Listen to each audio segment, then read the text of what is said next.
Welcome back to the Deep Dive.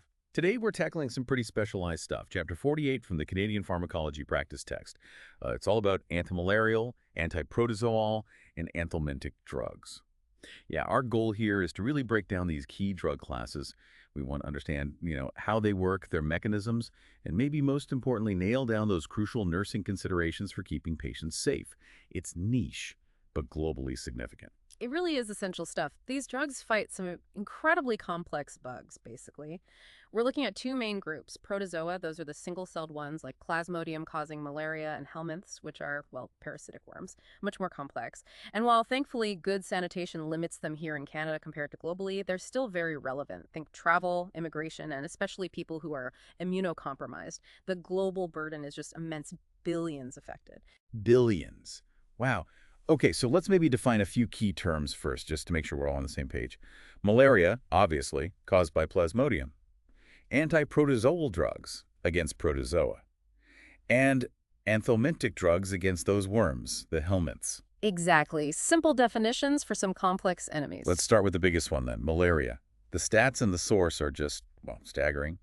Something like 250 million infections a year and over 1 million deaths worldwide, mostly kids. That's right. And the transmission vector is very specific. It's the bite of an infected female Anopheles mosquito. The source material has a good illustration of this, emphasizing the female mosquito part. Okay, so the mosquito delivers the punch, but the real villain is the Plasmodium parasite inside. Precisely. And its life cycle is, frankly, mind-bendingly complex. Understanding this cycle, which the chapter illustrates quite well, is absolutely critical for treatment. You've basically got two connected cycles. One happens in the mosquito, that's the sexual cycle. The other happens in us, the human host, that's the asexual cycle. And the human cycle has two parts. Yep. First is the exoerythrocytic phase. Think outside the red blood cells. This is happening quietly in the liver. The parasite's maturing, but the person doesn't feel sick yet. It's kind of a silent invasion. Okay, silent phase in the liver, then what? Then comes the erythrocytic phase. Inside the red blood cells, the parasites burst out of the liver, invade red blood cells, multiply like crazy, and then rupture them. This is when the classic malaria symptoms hit. Ah, the malaria paroxysm. The book describes it vividly. It starts with just intense chills, shaking rigor, they call it. Right, uncontrollable shivering. Followed by this raging fever, up to 40 Celsius sometimes, and then just pouring sweat, diaphoresis. And the worst part is it repeats every 48 to 72 hours, like clockwork. It's a brutal cycle. Now, before you even think about treating that, you absolutely must confirm the diagnosis. That means a blood smear looking for the parasite. Okay, diagnosis first, then treatment. Then treatment, and it has to be immediate. But it's not one size fits all. The choice of drug depends on three things: which Plasmodium species it is, how sick the patient actually is, and critically, where they likely got infected, because that tells you about potential drug resistance. Right, drug resistance is a huge factor. Yeah. Okay, so knowing that complex life cycle, Yeah. how do the drugs actually target it? Where do they hit? Good question. Let's start with maybe the most familiar names, the 4 aminoquinolines. This group includes chloroquine and hydroxychloroquine. Okay, how do they work? Their mechanism is quite neat, actually. They stop the parasite from making its own DNA and RNA, but maybe more importantly, they get inside the parasite's little food sacs, its vacuoles, and they raise the pH in there. Raise the pH, so they make it less acidic. Exactly. And the parasite needs that acidic environment to break down hemoglobin, its food source from our red blood cells. Raising the pH messes that whole process up. It essentially starves the parasite from the inside. Clever. But where in the cycle do they work? Key point. They work almost exclusively in the erythrocytic phase, the blood phase. They're great at clearing the parasites, circulating in the blood, and stopping the symptoms. But they don't touch the parasites hiding in the liver, that exoerythrocytic phase. So they manage the attack, but don't necessarily stop future attacks from the liver stash. Pretty much, for some Plasmodium species anyway. Now, hydroxychloroquine is interesting. It's not just an antimalarial. It also has significant anti-inflammatory effects. Right. That's why you see it used for things totally unrelated to malaria, like rheumatoid arthritis RA and lupus SLE. Exactly. It's a real multitasker in the drug world. Okay, so 4 imidacquinolines hit the blood phase. What about that tricky liver phase? That's where primaquine phosphate comes in. It's an aminoquinoline. Different chemical structure, different job. Primaquine works by binding to and messing up the parasite's DNA. And its target phase. This is the crucial bit. Primaquine is one of the very few drugs effective during the exoerythrocytic phase, the liver phase. This makes it absolutely vital for achieving a true cure, especially for species like P. vivax that are famous for lying dormant in the liver for ages. So primaquine for the liver hideout. Right. Got it. Yeah. What about mefloquine? It's used a lot for prevention, right? Prophylaxis. Yes, mefloquine is important for both prophylaxis and treating strains that are resistant to other drugs like chloroquine, Yeah. but it comes with a really serious warning flag. Ah, the mental health side effects. Absolutely. It has significant central nervous system effects. The source material is very clear. You cannot use mefloquine in patients who have active depression or a history of serious mental health issues like psychosis or even generalized anxiety disorder.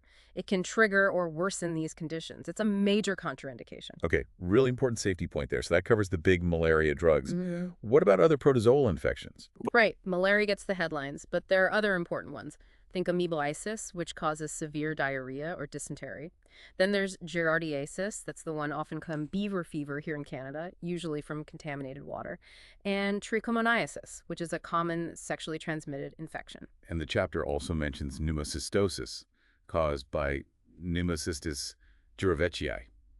That one's a bit odd, isn't it? Because technically it's now classified as a fungus. It is, yeah, that's a fairly recent reclassification. But traditionally and clinically, it's often managed with drugs covered in this antiprotozoal section, like atovaquone and pentamidine.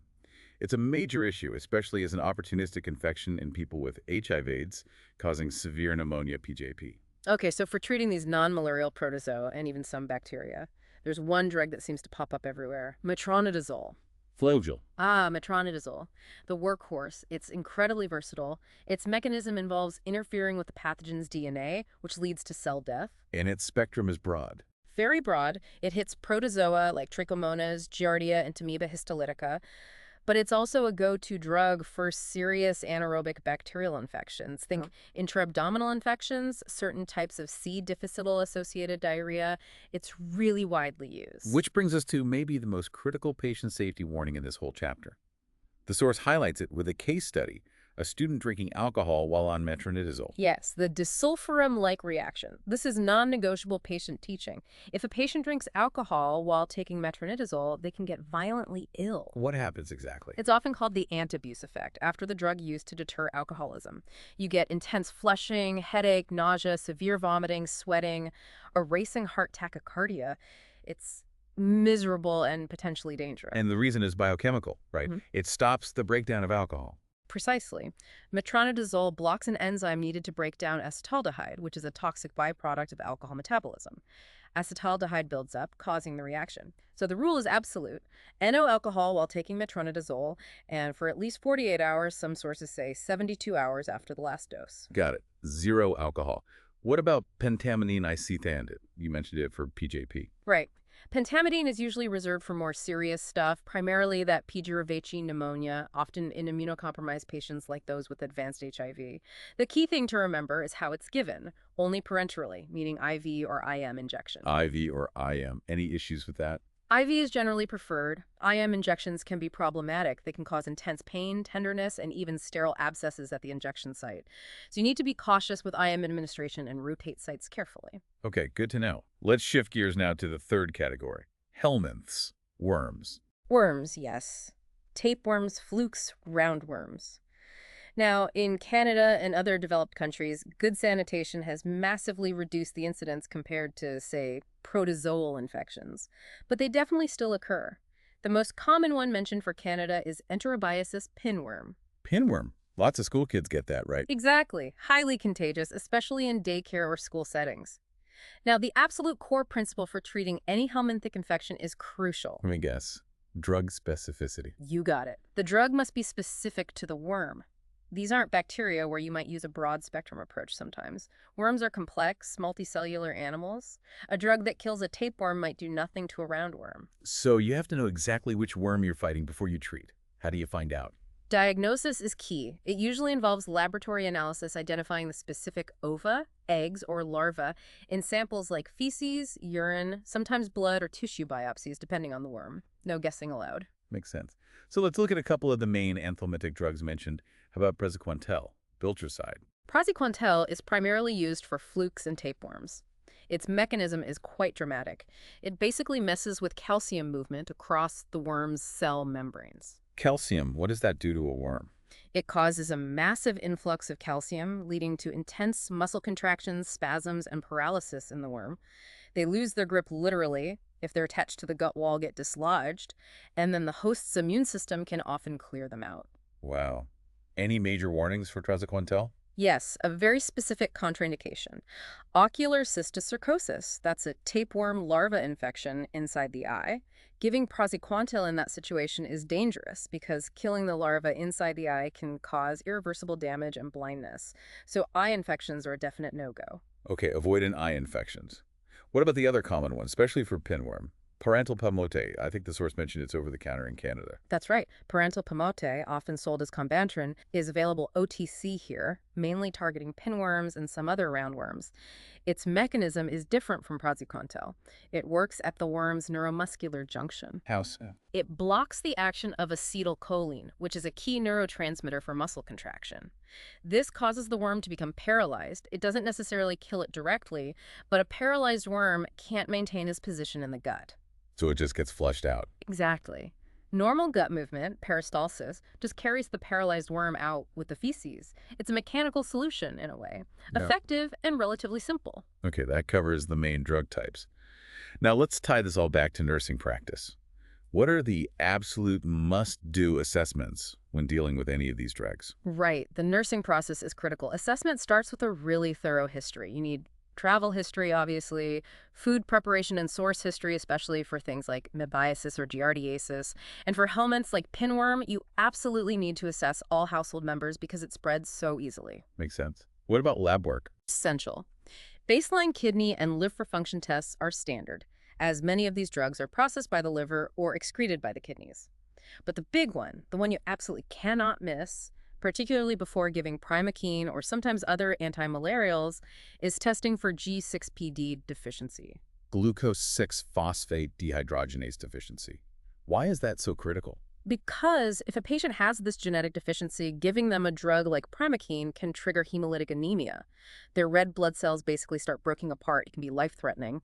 So screening for G6PD deficiency beforehand is a mandatory safety check. Okay, G6PD test is a must for primaquine. What about monitoring specific organs? Definitely. Given the potential toxicities, you need baseline checks. For the foramen aquinolines like chloroquine, and especially with long-term use like in RA or lupus, you need baseline visual acuity testing and regular eye exams because of the risk of retinal damage. Eyes for chloroquine. Well, Baseline hearing tests are recommended for patients starting primaquine. And you always need to monitor neurological status, look for dizziness, confusion, headache, especially with drugs like metronidazole or mefloquine. right. So thorough assessment is key. Now, implementation, giving the meds and teaching the patient, what are the big points? Adherence is probably number one. These treatments only work if taken correctly. For administration, a practical tip. Most oral antimalarials and drugs like metronidazole or atovaquone should be given with food or milk. They can cause significant GI upset, nausea, vomiting, cramps, and food helps buffer that. Good tip. Take with food. What else are you teaching? You absolutely must stress taking the entire course of medication exactly as prescribed. Even if the patient starts feeling better after a few days, which they often do, stopping early can lead to relapse, especially with malaria, and contributes to the huge problem of drug resistance. Don't stop early, even if you feel better. Got it. Any special instructions for collecting samples, like for the worm diagnosis? Yes, for stool specimens needed to find ova and parasites, the instructions are very specific. The stool sample must not touch water, so no collecting from the toilet bowl, and it shouldn't be contaminated with urine or chemicals like disinfectants. These things can destroy the eggs or larvae and give you a false negative result. Okay, keep the stool sample pure. Any other teaching pearls? Two more mentioned in the text. Patients taking quinine sulfate need serious sun safety teaching hats, sunscreen, protective clothing because it causes significant photosensitivity, easy sunburn. Quinine and sun don't mix. And the last one. Inform patients taking primaquine that it might turn their urine dark, reddish-brown, or darker. It's a harmless side effect caused by the drug metabolites, but if patients aren't warned, they might panic and think something is seriously wrong, like bleeding. Forewarning prevents unnecessary anxiety. Excellent practical tips. Okay, let's try to wrap this up. A quick recap. Sure, we've covered three big categories: malaria, other protozoal infections, and helminthic worm infections. We saw how complex malaria is with its liver and blood phases, and how drugs like chloroquine target the blood while primaquine hits the liver. We looked at versatile drugs like metronidazole for various protozoa and bacteria, remembering that crucial alcohol interaction. And for worms, the key was drug specificity, needing diagnosis first, with drugs like praziquantel paralyzing flukes and parental paralyzing pinworms. Right. And underlying all of it are those critical nursing points. Detailed assessment, including travel and household contacts, vital lab checks like G6PD, organ monitoring for toxicity, and really emphasizing adherence and specific patient teaching points like taking meds with food, completing the course, and avoiding alcohol with metronidazole. So, what this really means for you, the listener, in practice is that managing these infections isn't simple. Success depends heavily on getting that assessment right, ensuring the patient takes the drug correctly, and being vigilant for those specific risks like the G6PD issue or that metronidazole alcohol reaction. It definitely highlights the need for specialized knowledge. Which brings us to a final thought to leave you with, something to ponder. Okay. Given how much people travel now, and the scary rise of drug-resistant parasites, especially Plasmodium, falciparum, malaria, how do you think future drug development needs to shift? Should the focus move more towards hitting those harder-to-reach stages, like really nailing that liver phase, maybe aiming for true eradication rather than just managing the blood stage infection? That's a great question. Tackling that silent liver stage, the exoerythrocytic phase, is arguably the holy grail for malaria eradication. If you can reliably clear that, you prevent relapse and potentially block transmission too. That's likely where a lot of future research effort needs to go. It's a much tougher target, pharmacologically speaking. A tougher target, but maybe the key to turning the tide. Definitely something to think about. Absolutely. Well, thank you for joining us on this deep dive into a really complex area of pharmacology. We hope this breakdown was helpful. Yes, thanks everyone for tuning in. We appreciate you being part of the Last Minute Lecture family.